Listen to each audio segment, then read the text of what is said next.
بڑھتے ہیں سوال نمبر 7 کی جانب۔ سوال نمبر 7 دیکھیے، سوال نمبر 7 ہے درج ذیل الفاظ کے متضاد لکھیے۔ درج ذیل الفاظ کے متضاد یعنی ان کی ضد لکھیے، ٹھیک ہے۔ سب سے پہلا لفظ ہے خواب، اس کے بعد ہے کامیاب، اس کے بعد مصروف، پھر عزت اور پھر ممکن۔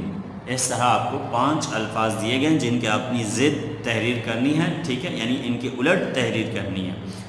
خواب، اس کا متضاد ہوگا تعبیر۔ خواب، اس کا متضاد کیا ہوگا بیٹا؟ اس کی ضد تعبیر۔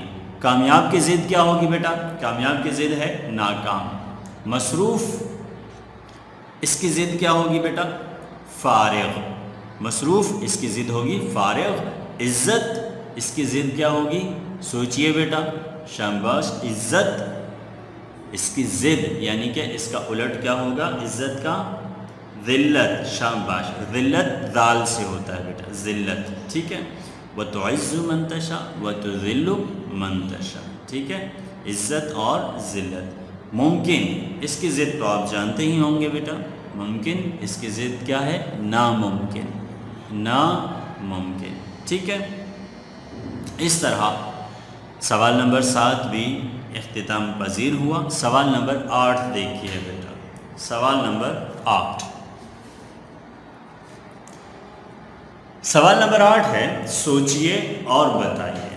سوچئے اور بتائیے۔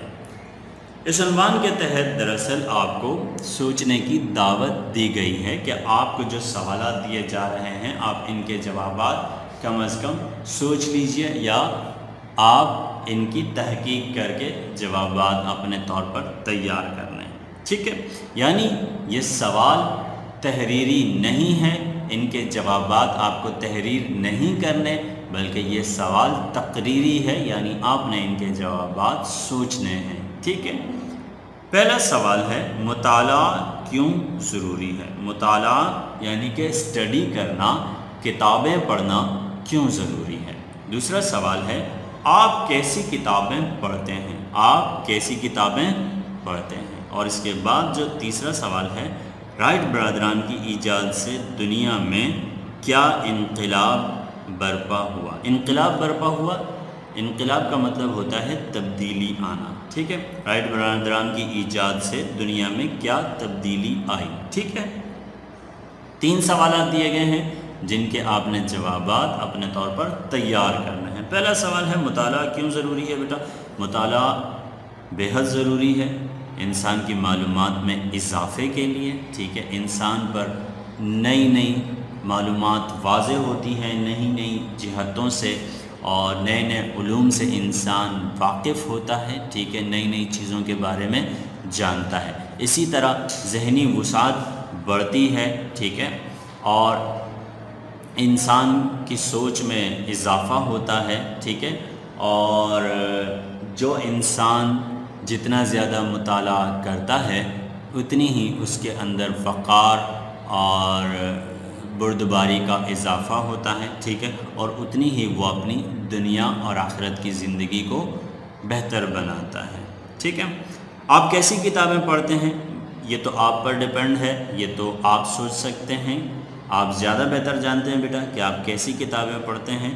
میں تو عام طور پر تاریخی کتابیں زیادہ پڑھتا ہوں، اسی طرح اردو ادب کی کتابیں شوق سے پڑھتا ہوں، شاعری کی کتابیں شوق سے پڑھتا ہوں، کچھ ناول وغیرہ بھی پڑھ لیتا ہوں بڑے بڑے مصنفین کے، ٹھیک ہے۔ اس کے علاوہ میں تفسیر بھی پڑھتا ہوں، قرآن پاک کا ترجمہ، ٹھیک ہے، حدیث احادیث مبارکہ بھی پڑھتا ہوں، ٹھیک ہے۔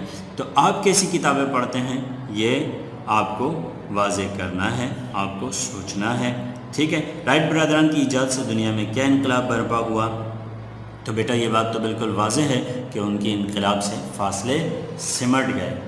آج دنیا وہ سفر جو سالوں اور مہینوں میں طے ہوتا تھا، آج دنیا وہ سفر گھنٹوں میں طے کرتی ہے، یہ یقیناً ان کا بہت بڑا احسان ہے۔ سوال نمبر 9 دیکھیے بیٹا، اہم سوال ہے، غور سے دیکھیے گا۔ سوال نمبر 9 ہے کتابوں کی مدد سے ایک مختصر مضمون لکھیے جس میں کسی ایجاد کی کہانی بیان کی گئی ہو۔ یعنی آپ نے کسی بھی ایجاد کی مکمل کہانی تحریر کرنی ہے۔ اس کے ذیل میں آپ ایڈیسن کا بھی ذکر کر سکتے ہیں، ٹھیک ہے۔ اس کے ساتھ ساتھ آپ اس کی کسی ایجاد کا بھی آپ ذکر کر سکتے ہیں، اور اگر آپ چاہیں تو آپ کسی اسلامی موجد کی کہانی بھی تحریر کر سکتے ہیں۔ آپ نے تقریباً 1 سے 1.5 صفحے پر مشتمل یہ مضمون تحریر کرنا ہے، ٹھیک ہے۔ مختصر کا مطلب یہ نہیں ہے کہ آپ صرف 5 سطریں تحریر کریں، بلکہ آپ 7ویں جماعت سے تعلق رکھتے ہیں، کم از کم 1.5 صفحے پر محیط یہ مضمون ہونا چاہیے۔ اور ایک بات اور واضح کر دوں، یہ مضمون آپ کسی بھی کتاب کی مدد سے تحریر کر سکتے ہیں، ٹھیک ہے۔ ضروری نہیں کہ آپ خود سے تحریر کریں، آپ کسی بھی کتاب سے معلومات لے سکتے ہیں۔ مضمون معلوماتی ہونا چاہیے، ٹھیک ہے۔ اور یہ مضمون آپ حصہ قواعد میں تحریر کریں گے۔ سوال نمبر 9 کے تحت دیا گیا مضمون آپ حصہ قواعد میں تحریر کریں گے انشاءاللہ، ٹھیک ہے۔ اس طرح ہمارا آج کا کام مکمل ہوا۔ دوبارہ آپ سے جلد ملاقات ہوگی، دعاؤں میں یاد رکھیے گا۔ السلام علیکم ورحمۃ اللہ وبرکاتہ۔